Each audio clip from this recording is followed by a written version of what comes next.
오늘은 사사기 제7번째 시간입니다. 그래서 믿음을 개혁한 돌라와 야일이라는 제목으로 오늘 특별히 겸손과 지혜의 힘이라는 부제를 달았습니다. 그래서 사사기 10장 1절에서 5절까지 말씀을 통해서 우리가 이제 돌라와 야일이라고 하는 이 재판관들, 이들의 삶을 통해서 우리 삶을 한번 돌아보고요. 앞으로 우리가 이 땅에서 살아갈 때 겸손과 지혜가 얼마나 귀중한 것인지를 한번 살펴보기 원합니다. 여러분, 하나님께서는요, 겸손한 자를 높이십니다. 또한 하나님의 지혜를 구하는 자에게 지혜를 주셔서 지혜를 구하는 자에게 더 큰 은혜와 복을 주심을 우리는 성경을 통해 알 수가 있습니다. 그러니까 여러분, 지금 시대가요, 어떻습니까? 사람들도 마찬가지고 지혜보다는 지금 뭐가 더 위에 올라가는 시대예요? 여러분, 지식이 점점점 위로 올라가죠. 그러니까 지혜를 구하기보다는 사람들이 요즘에 지식을 구하는데요. 지식이 많아지면 어떻게 될까요, 여러분? 교만해져요. 맞아요. 요즘에 아이들이 선생님들을 깔보죠. 왜 깔보는 줄 아세요? 인터넷 검색으로 엄청나게 많은 지식이 쌓아지는 거예요. 그러니까 이 미국의 교육이 지금 실패하고 있는 원인 중에 하나가 뭐냐면, 미국에서 이 70년대부터 일었던 이 실용주의 교육. 그래서 아이들에게 지식을 충만하게 넣어주면 그 지식을 가지고 아이들이 변화되고 자신의 삶을 잘 살아갈 거다라고 하는 믿음 때문에 교육을 70년대에 한번 개혁합니다. 그런데 그 개혁 때문에 지금 미국이 점점점 망가지는 거예요. 왜 그러냐면 옛날에 70년대 이전에는 선생님들이 보니까요, 미국도 체벌도 하고 아이들에게 우리나라로 하면 기합도 주고요, 벌을 줬더라고요. 그러니까 이제 선생님들이 선생님으로서의 역할은 지혜를 주고 지식을 주고 하는, 아이들에게 훈계도 하고 이러한 역할을 했는데, 지금은 미국은 아예 그걸 할 수가 없게 만들었습니다. 그러니까 선생님은 그냥 지식을 전하는 사람이 돼버리는 거예요. 우리나라는 어떻습니까, 요즘에? 우리나라도 선생님들은 그냥 지식을 전하는 사람들이지 아이들의 삶에 감나라 배나라 어떻게 할 수가 없는 거잖아요. 그래서 지혜보다는 지금은 지식이 더 위로 올라가는 시대가 되고, 이 자라난 청소년들도 지혜보다는 지식을 더 많이 원하는 거예요. 그래서 이 성경에 보면 마지막 때는 뭐가 증가한다고 써 있습니까? 지식이 증가할 거다라고 이야기하고 있어요. 지식이 증가할수록 사람들은 겸손이 아니라 교만한 마음을 갖게 됩니다. 그러니까 여러분, 교회에서도 어때요? 여러분, 교회에서도 당연히 아이들을 훈계할 수가 없는 거예요. 그런데 이 성경 말씀에는요, 교리와 책망과 바로잡음과 의로 교육함이 다 들어가 있거든요. 그러니까 아이들을 책망하고 하나님의 지혜를 갖도록 해주는 건데, 이 성경 말씀도 이제 뭐예요? 지식으로 자꾸만 접근하고 지혜라는 부분에서는 무시하기 시작하는 것이 요즘 시대입니다. 그러니까 요즘에 어떤 게 자꾸 들어오는 거예요, 교회에. 인본주의가 자꾸 들어오잖아요. 심리학이라는 것도 자꾸 들어오고 상담학이라는 것도 들어오고, 그러한 것들이 이제 교회 안으로 들어오니까 교회의 사람 중심의 예배, 사람 중심의 교제, 사람 중심의 교육들이 일어나기 시작하는 거예요. 그렇다고 해서 사람이 중요하지 않다는 게 아니라요, 사람만 강조되는 게 문제인 겁니다. 그래서 우리는 이제 요즘에 아주 옛날에 나온 책인데요. 여러분, 아주 옛날에 나온 책인데, 이제 혹시 옥성호 형제라는 분 아세요? 옥성호 형제. 책을 좀 많이 읽어보았으면 우리 알 텐데, 이 옥성호 형제가 누구냐면 옥하는 목사님 아들이에요. 근데 이 옥성호 형제가 옛날에 어떤 책을 냈냐면 심리학에 물든 부족한 기독교라는 책을 냈어요. 근데 이 책을 보면 우리나라 이렇게 굉장히 제가 알기로는 한 15년 전에 나온 책인 것 같은데, 그때 당시에도 이제 이 책 때문에 교회들이 심리학이나 이런 인본주의가 아니라 오로지 하나님의 말씀으로 다시 서야 된다고 하는 이런 운동이 아주 작게 일어났다가 이제 금방 사라졌는데, 그 이유는 다른 게 아니에요. 이 옥성호 형제님이, 저도 이 책을 읽어봤거든요. 교회들이 심리학이라는 걸 가지고 와서 사람들을 울리고요, 사람들을 감동을 줘요.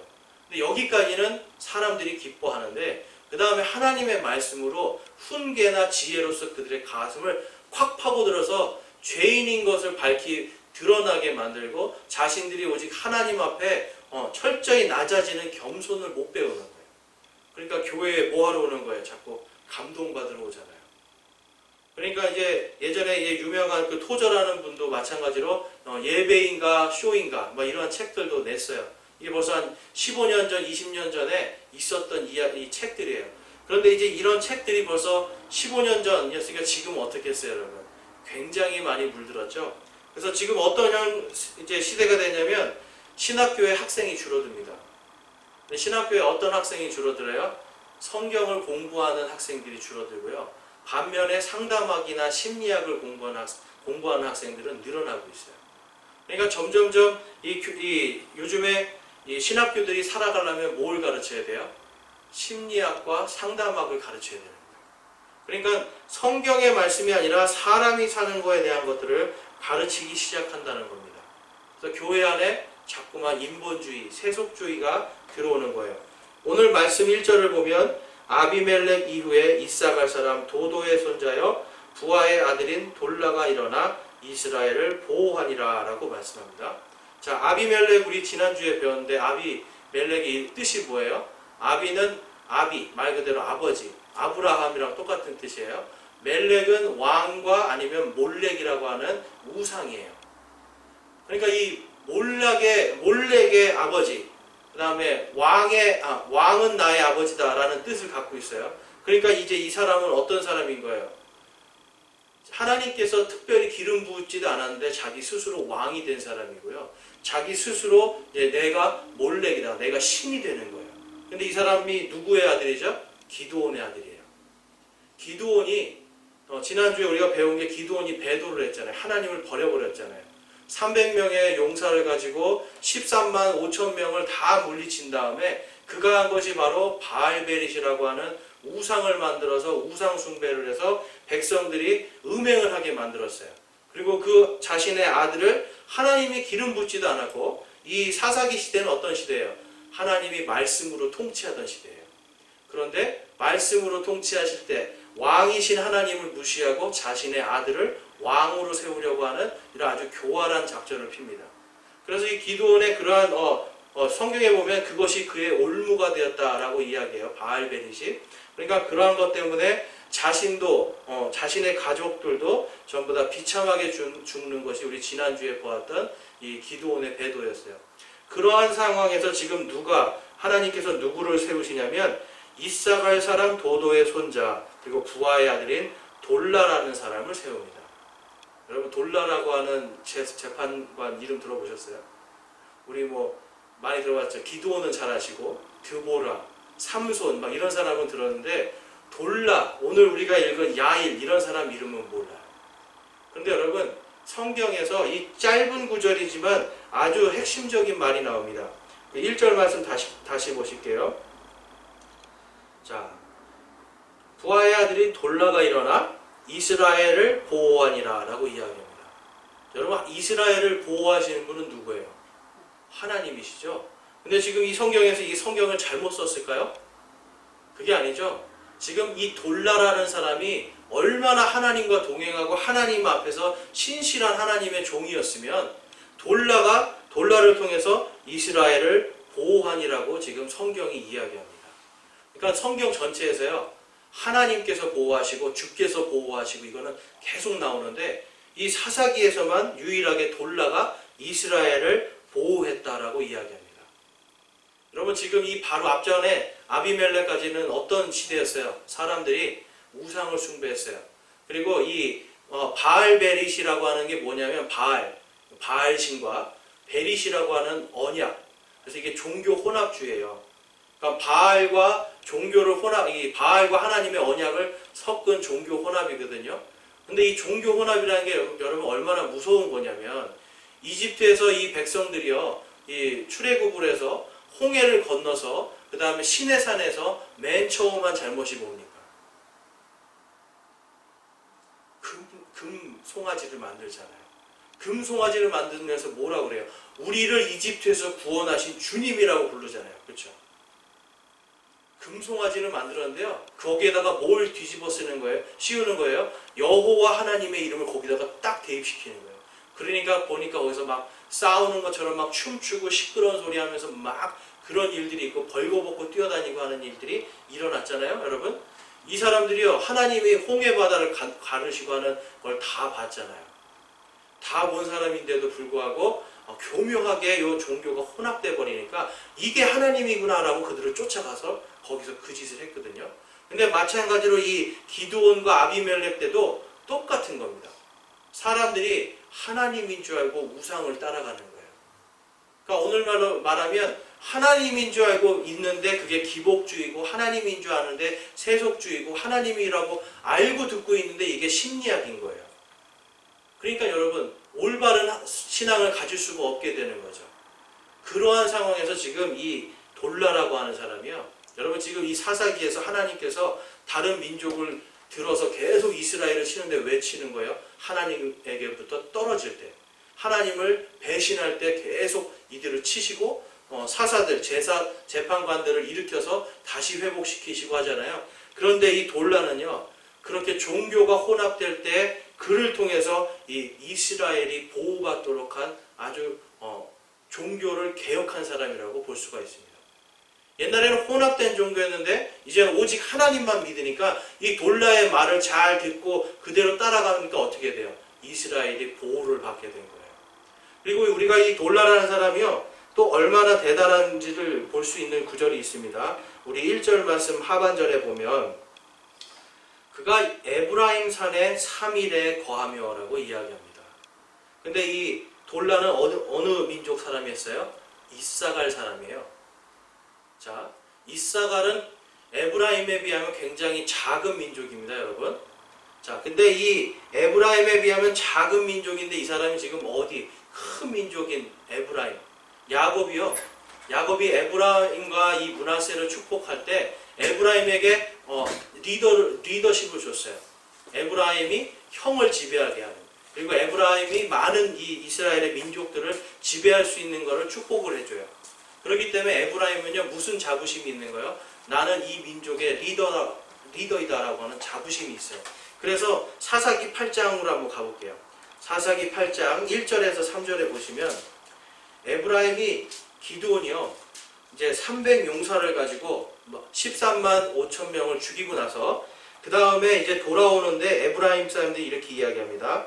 사사기 8장 1절입니다. 에브라임 사람들이 그에게 이르되 내가 미디안 족속과 싸우러 갈 때에 우리를 부르지 아니하였으니 어찌하여 우리를 이같이 대우하였느냐 하고 그와 심하게 다툼으로. 여러분, 에브라임 사람들이 지금 왜 다툰 거예요? 왜 너 혼자 가서 싸웠냐? 그러면서 뭐라고 해요? 너가 왜 우리를 이같이 대우하냐라고 이야기해요. 이러한 얘기는 지금 누가 하는 거예요, 여러분? 내가 너네보다 더 뛰어난 민족이고 기드온 너보다 더 크고 강한데 어떻게 너가 나를 이렇게 대우할 수 있냐라고 이야기합니다. 그러니까 이 에브라임 족속은요, 기드온의 성공을 시기하고 질투한 거예요. 그가 엄청난 영웅이잖아요, 그렇죠?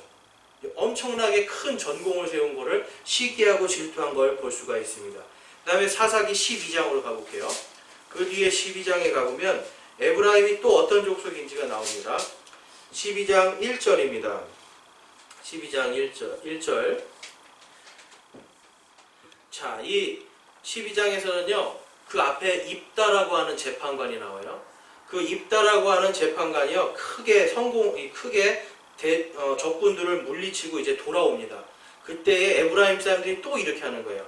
에브라임 사람들이 함께 모여서 북쪽으로 가서 입다에게 이르되 내가 암몬 자손과 싸우러 건너갈 때에 어찌하여 우리를 불러 너와 함께 가지 아니하였느냐? 우리가 너와 내 집을 불태우리라 하매. 자, 에브라임 사람들 지금 어떤 사람들이에요?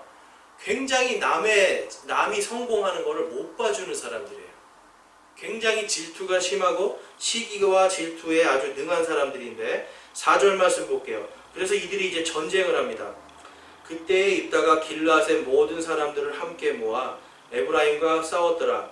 길앗 사람들이 에브라임을 쳤으니 이는 그들이 말하기를 너희 길앗 사람들이 에브라임에서 도망한 자들로서 에브라임 사람들과 므낫세 사람들 가운데 있느니라 하였기 때문이라. 6절 볼게요.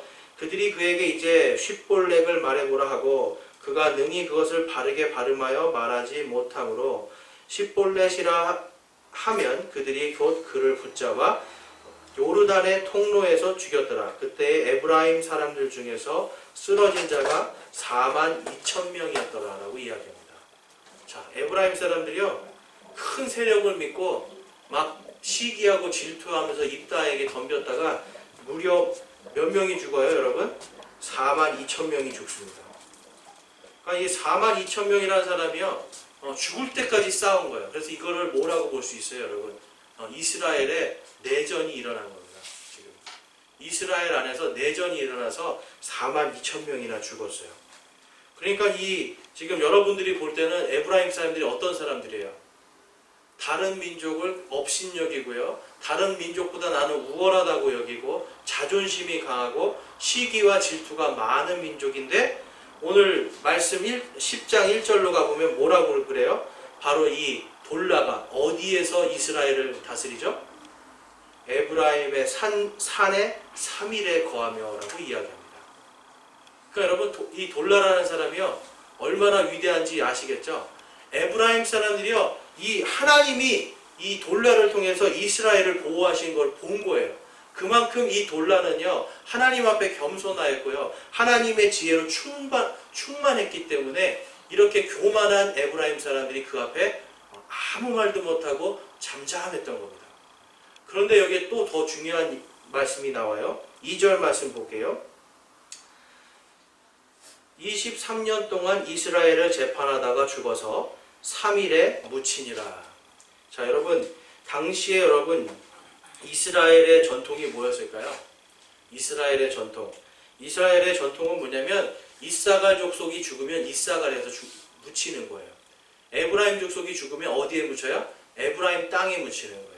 유다 백성이 죽으면 어디에 묻혀야 되는 거예요? 유다 땅에 묻혀야 되는 거예요. 근데 지금 이사갈은 어디에 묻힙니까? 에브라임 산지에 있는 3일에 묻히게 됩니다. 그 뜻이 뭐냐면요, 여러분, 무덤이 그곳에 있다라는 거는 이게 누구 땅이 되는 거예요? 바로 그 사람 땅이 되는 거예요.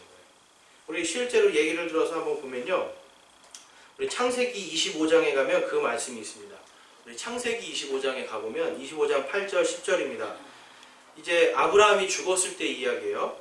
그때 아브라함이 숨을 거두니라. 그가 나이가 충분히 들어 늙고 햇수가 차서 죽어 자기 백성에게로 거두어지매 그의 아들 이삭과 이스마엘이 막벨라의 굴에 그를 묻으니라. 그 굴은 헷 족속 소알의 아들 에브론의 밭에 있으며 마므레 앞에 있는데, 이 밭은 아브라함이 헷의 아들들에게서 산 것이더라.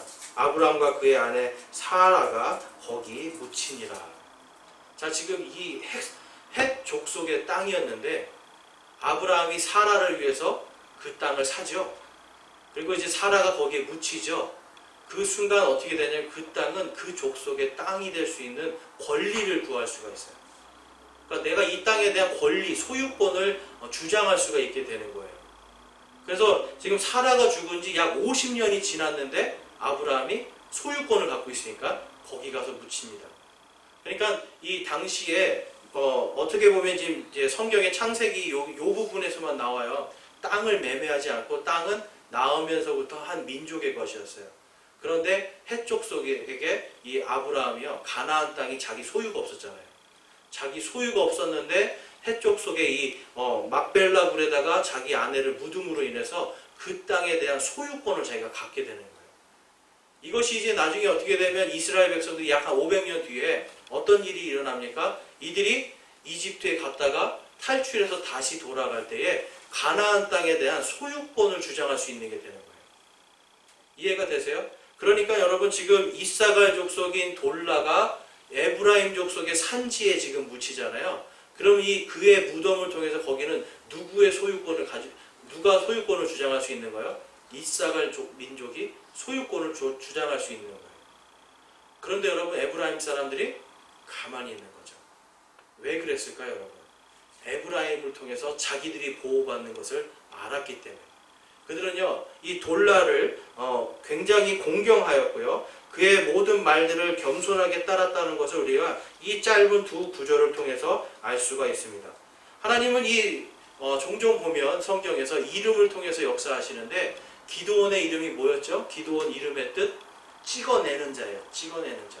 그러니까 기드온은요, 이 미디안 족속들을 도끼처럼 찍어내서 진멸시켰잖아요. 작은 손도끼와 같은 300명으로. 마찬가지로 여러분, 이 돌라는 이름이 무슨 뜻이냐면 돌라는 지렁이라는 뜻입니다. 지렁이. 자, 여러분, 밭에 지렁이가 많으면 어떻게 돼요? 기름져지죠. 아무리 척박한 땅도 지렁이가 많으면 기름져집니다. 지렁이는 계속해서 흙을 먹죠. 그러니까 이 돌라라는 사람이요, 정말 그 이름대로 그가 정말 성경에서 유일하게 돌라가 이스라엘을 보호하였다라고 말할 정도로 그가 얼마나 하나님의 말씀으로 그 땅을 치리하였고 겸손과 하나님의 지혜로 치리하였는가를 우리가 볼 수가 있습니다. 마태복음 13장 23절 말씀입니다. 우리 보이시는 분들 함께 읽어볼게요. 마태복음 13장 23절입니다. 그러나 좋은 땅 속에 씨를 받는 자는 말씀을 듣고 깨닫는 자니 이것이 또한 열매를 맺어 얼마는 100배, 얼마는 60배, 얼마는 30배를 내느니라 하시니라. 아멘. 여러분, 마치 지렁이가요, 이 촉박한 이스라엘 민족이라고 하는 그 땅을 계속해서 하나님의 말씀으로 양육하고 다스리면서 그들이 하나님의 말씀에 순종하게 만드니까 그들의 마음밭이 어떻게 되는 거예요, 여러분? 옥토와 같이 변하는 겁니다. 그래서 돌라가 통치했던 23년 동안요, 이 계속해서 불평불만하던 이 에브라임 족속도 입을 닫았고요, 모든 강력한 이 이스라엘의 족속들이 입을 닫고 그를 따라갑니다. 얼마나 그를 존경했으면 에브라임 족속이 그의 무덤이 에브라임에 만드는 것까지도 허용해 버리는 거예요. 그러니까 역사와 어떤 전통까지도 다 뛰어넘어서 이 돌라라고 하는 재판관이 얼마나 하나님 앞에 지혜가 충만하였고 그가 겸손하였다는 것을 볼 수가 있습니다. 그래서 여러분, 이 돌라는요, 지렁이와 같이, 마치 지렁이와 같이 이 척박한 이스라엘 사람들의 마음, 그리고 종교 혼합주의로 인해서 완전히 다른 믿음을 갖게 된 이스라엘 사람들의 그 믿음을 다 개혁시켜버리는 겁니다. 그렇기 때문에 성경에서 뭐라고 지금 표현하고 있어요? 돌라가 이스라엘을 보호하였다라고 이야기합니다. 그가 얼마나 강력한 리더십을 갖고 있었는지를 볼 수가 있습니다. 그래서 여러분, 베드로전서 5장 6절에 가면 이런 말씀이 있어요. 겸손한 자에 대해서 하나님께서 이렇게 말씀하십니다. 그러므로 하나님의 강한 손 밑에서 스스로 겸손하라. 그리하면 정하신 때에 그분께서 너희를 높이시리라. 아멘.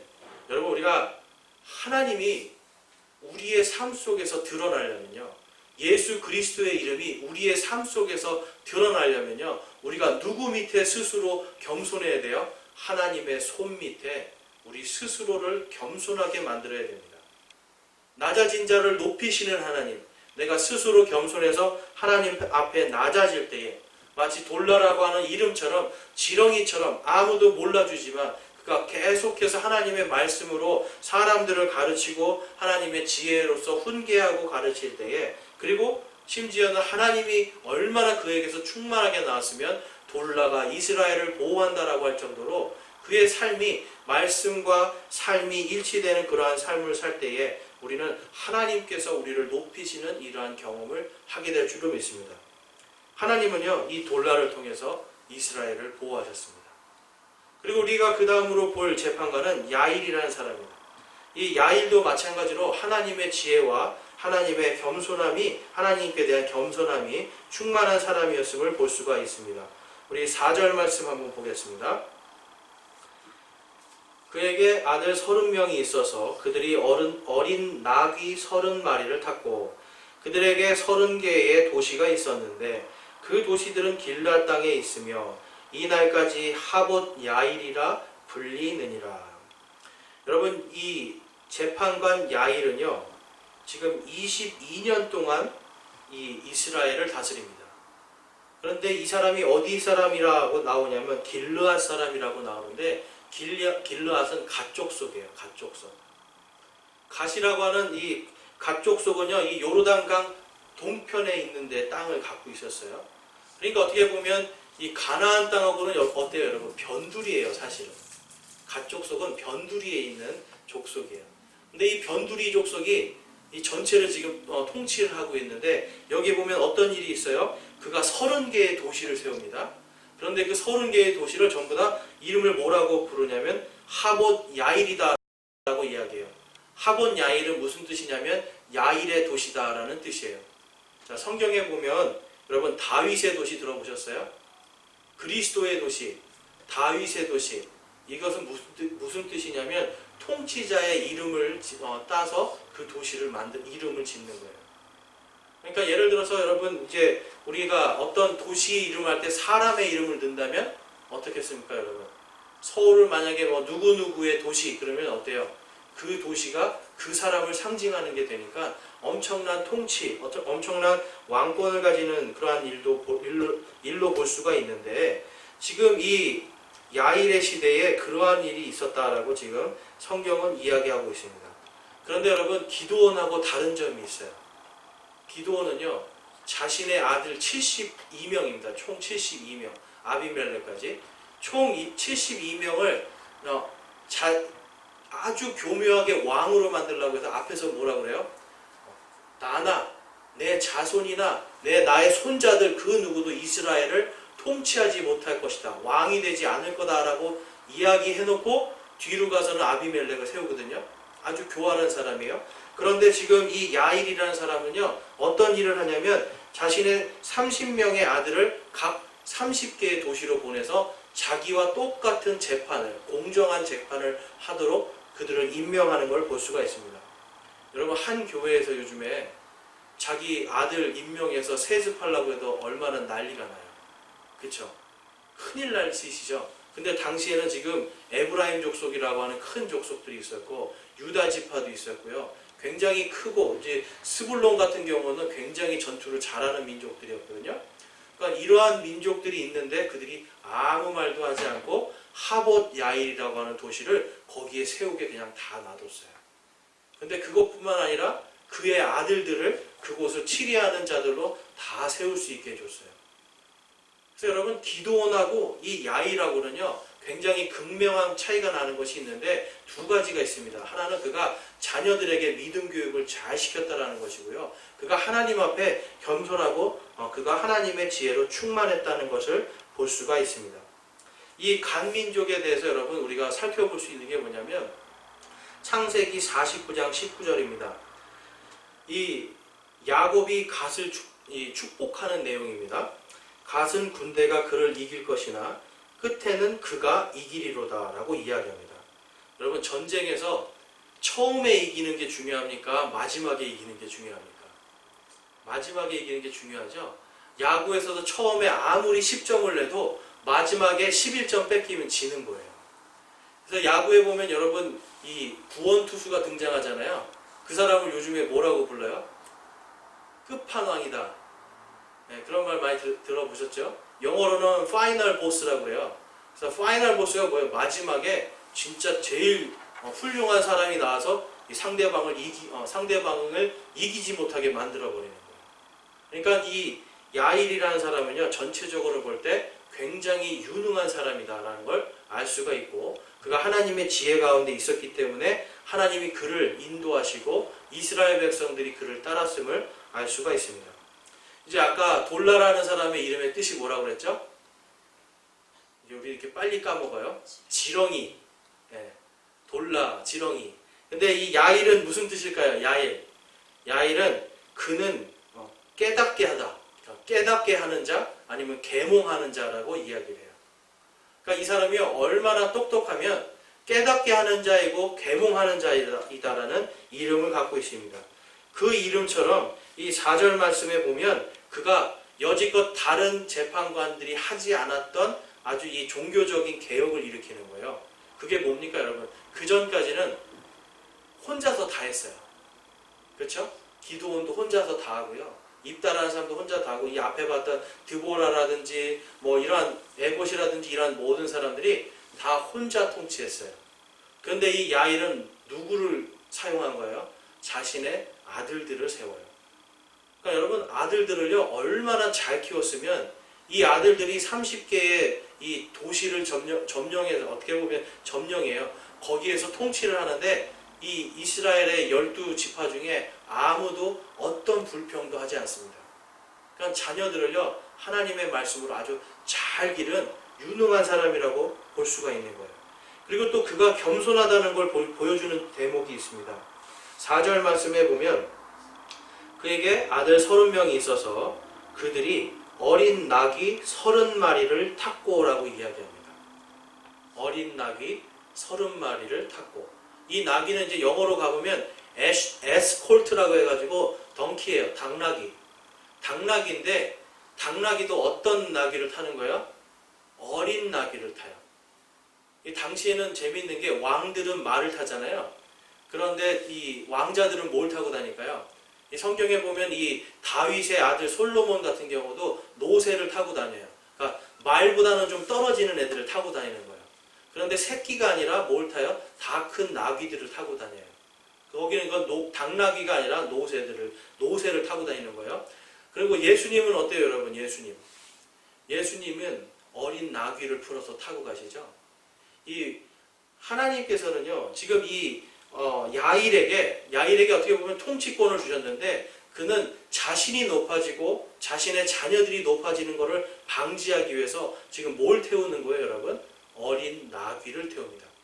그러니까 어린 나귀를 태우면 왕자라든지 어떤 통치자라는 느낌이 아니라 그냥 여행객 같은 느낌이 나잖아요. 그러니까 그런 일을 하는 걸 볼 수가 있습니다. 우리 예수님께서도 여러분 이 예루살렘에 입성할 때 어린 나귀를 타고 들어가시잖아요. 그렇죠?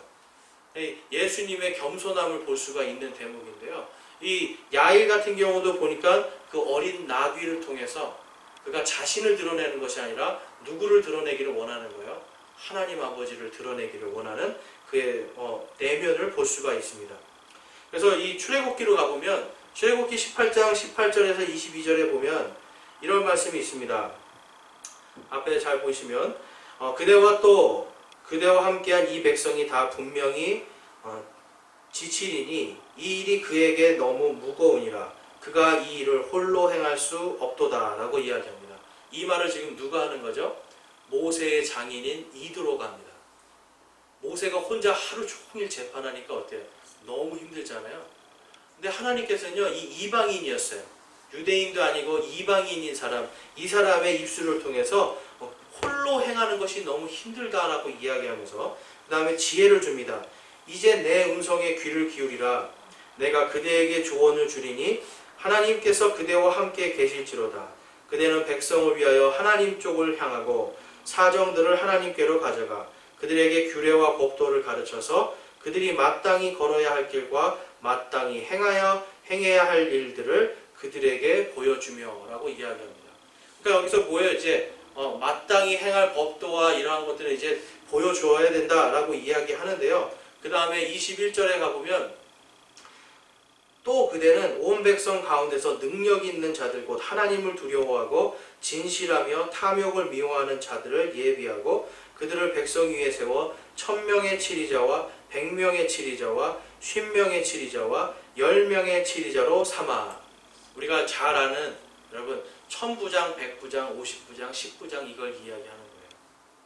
근데 지금 이 지혜가 하나님에게로부터 우리가 왔음을 알 수가 있는데 지금 이방인 장인, 모세의 장인인 이도르를 통해서 지금 이날 이후로 어떤 일을 해요? 모세가 1000부장, 100부장, 50부장, 10부장을 나누어서 자기의 일들을 나눠주는 거예요. 근데 거기에 보면 조건이 있죠? 조건이 있습니다. 어떤 조건입니까? 거기에 보면 하나님을 두려워하고 진실하며 탐욕을 미워하는 자들이라고 이야기해요. 그래서 이 출애굽기의 말씀과 비교해 볼 때 이 야일이라는 사람이 자신의 아들을 어떻게 길렀을까를 우리가 예측해 볼 수 있는데 그것은 바로 하나님을 두려워하고 진실하며 탐욕을 미워하는 자들로 그들을 세웠음을 우리가 이 출애굽기 말씀을 통해서 볼 수가 있습니다. 그러니까 여러분 하나님께서는요 지금 이 야일이라는 사람이 22년이라는 세월을 통치하는 동안에 그의 아들들을 통해서 이 각 고을에 아주 효과적으로 하나님의 말씀으로 통치할 수 있게 해준 것을 볼 수가 있습니다. 그래서 여러분 우리는 이 지금 야일이 얼마나 겸손했고 하나님 앞에 지혜가 충만했던 사람인지를 우리는 볼 수가 있어요. 그리고 오늘 이 말씀을 통해서 우리는 돌라와 야일의 공통점이 바로 그들이 지혜가 충만함과 함께 하나님 앞에 겸손했다라는 것을 볼 수가 있습니다. 여러분, 겸손하지 아니하면 하나님이 반드시 그 민족을 치세요. 마찬가지로 여러분, 우리의 삶도요, 무엇을 가장 먼저 구해야 될까요? 겸손함을 구해야 됩니다. 그리고 여러분, 세상에서의 성공이 아니라 세상에서의 어떤 그런 목적들을 기도할 것이 아니라 마치 솔로몬과 같이 무엇을 먼저 구해야 될까요? 하나님의 지혜를 구하는 겁니다. 그것이 바로 우리가 기도할 때 너희는 첫 번째로 하나님의 왕국과 그분의 의를 구하라고 예수님께서 말씀하셨잖아요. 그러니까 우리가 하나님의 지혜를 구할 때 하나님의 왕국과 하나님의 의를 구하는 일이 자동적으로 생기는 겁니다. 그러니까 우리 기도 생활이 여러분 바뀌어야 되는 거예요. 그리고 우리의 삶 속에서 하나님의 그 강한 손 밑에서 겸손해지는 것을 우리가 배울 때 하나님께서 우리를 높이시는 것을 경험할 수가 있는 겁니다. 여러분, 무려 이 돌라와 야일을 통해서 이스라엘 땅에는 45년 동안의 평화가 있었습니다. 45년. 그 전에 더 긴 세월 동안 통치한 한 사람이 통치하였지만 하나님께서는요, 이 앞에서 했던 모든 이 기드온과 아비멜렉의 이 엄청난 종교 혼합주의, 그들의 배도를 뛰어넘어서 겸손하고 하나님의 지혜로 충만한 두 사람을 통해서 45년 동안 평화를 주신 거예요. 여러분, 우리의 마음속에요, 하나님 앞에 겸손하면 평화가 옵니다. 그리고 하나님의 지혜를 구할 때 우리에게 하나님의 평강이 임합니다. 평화가 아니라 평강이에요. 왜 그래요? 하나님께서 우리를 하나님의 강한 손 밑에서 우리가 평화를 얻기 때문에 평강입니다. 그래서 하나님의 이 강한 손 밑에서 우리가 겸손하고 우리 스스로를 낮출 때에 우리에게는요, 야일과 이 돌라가 했던 것처럼 먼저 우리 마음속에 있는 믿음이 개혁이 돼요. 여러분, 내 믿음이 개혁되면요, 내 삶이 개혁되고요, 나의 삶이 개혁되면 나의 가정이 개혁이 되고요, 나의 가정이 개혁이 되면 나의 나라와 나의 지역이 개혁이 되는 거예요. 그래서 우리의 마음속에서요, 정말 오늘 읽었던 이 돌라와 같은 얼마나 하나님과 끝까지 동행하고 신실하였으면 돌라가 이스라엘을 보호하였다라고 할 정도로 하나님이 인정하실 정도의 그러한 믿음을 갖는 우리의 그의 모습을 통해서 우리가 무엇을 가장 강력하게 구해야 된다. 바로 겸손과 하나님의 지혜. 요 두 개가 우리가 살아가는, 우리 성도들이 살아가는 힘입니다, 여러분. 다른 힘을 구할 것이 아니라 겸손과 지혜의 힘을 구할 때 우리 안에 평강이 있고요, 나의 가정의 평강이 있고 모든 것 속에 하나님의 평강이 함께 하실 줄로 믿습니다. 우리 에베소서 4장 2절 말씀 보겠습니다. 4장 2절과 3절 말씀 우리 마지막으로 한번 읽어볼 텐데요, 한번 함께 읽어보겠습니다. 에베소서 4장 2절 말씀입니다. 모든 겸손과 온유와 오래 참음으로 사랑 안에서 서로 참아주며 화평에 매는 띠로 성령이 하나 되게 하신 것을 힘써 지키라. 아멘. 모든 겸손과 모든 온유와 모든 오래 참음으로 사랑 안에서 서로 참아주는 겁니다. 겸손하지 아니하면 참아줄 수가 없죠. 우리가 온유하지 아니하면 참아줄 수가 없죠. 오래 참지 아니하면 결코 참아줄 수가 없습니다. 이러한 것들이 없이 우리가 사랑한다라고 말할 수가 없는 거예요. 사랑한다라면 겸손해야 되고요, 사랑한다라면 온유해야 되고요, 사랑한다라면 우리가 오래 참을 수 있어야 되는 것입니다. 이것이 바로 겸손의 힘이고요. 그 다음에 3절에 보면 화평에 매는 띠로, 화평은 우리 영어로 가면 그냥 똑같습니다. 평강이나 평화나 화평이나 다 peace예요. peace. 그러니까 화평에 매는 띠로 성령이 하나 되게 하신 것을 힘써 지키라라고 이야기합니다. 여러분, 이것을 힘써 지키려면 우리에게 무엇이 필요해요? 하나님의 말씀이 주는 지혜가 필요합니다. 지혜 없이 사랑을 지킬 수가 없어요. 지혜 없이 평화를 지킬 수가 없어요. 요즘에 정말 뜬금없는 평화주의자들이 너무 많습니다. 세상의 이치도 모르고 그냥 무조건 평화하자라고 이야기를 해요. 그런데 그들에게 부족한 것을 항상 보면 세상에 돌아가는 이치도 모르고 무조건 평화하자라고 이야기를 해요. 그러면 결국은 여러분, 지혜 없음으로 무너지게 되어 있고요, 그들의 안에서 자신들의 교만이 드러나기 시작하니까 무너질 수밖에 없습니다. 우리는 또한 우리의 의나 우리의 생각과 우리의 능력으로 결코 평화를 이 화평의 매는 띠로 이 평화를 묶을 수가 없습니다. 오직 우리 안에 우리가 하나님 앞에 완전히 낮아지고 겸손한 성령께서 우리 안에서 역사하시도록 우리 자신을 내어드릴 때에 우리가 화평의 매는 띠로 성령이 하나 되게 하신 것을 우리가 지킬 수가 있는 겁니다. 저와 여러분이 오늘 이 돌라와 야일의 이야기를 통해서, 이 말씀을 통해서 정말 이번 한 주간 다른 것을 구하는 것이 아니라 하나님이 주시는 겸손, 하나님이 주시는 지혜를 구하시기 원합니다. 하나님의 강한 손 밑에서 겸손할 때 하나님이 높이시고요. 하나님의 지혜 가운데 있을 때 우리가 사랑할 수 있고 성령이 하나가 되게 해주시는 것을 지킬 수가 있을 줄로 믿습니다.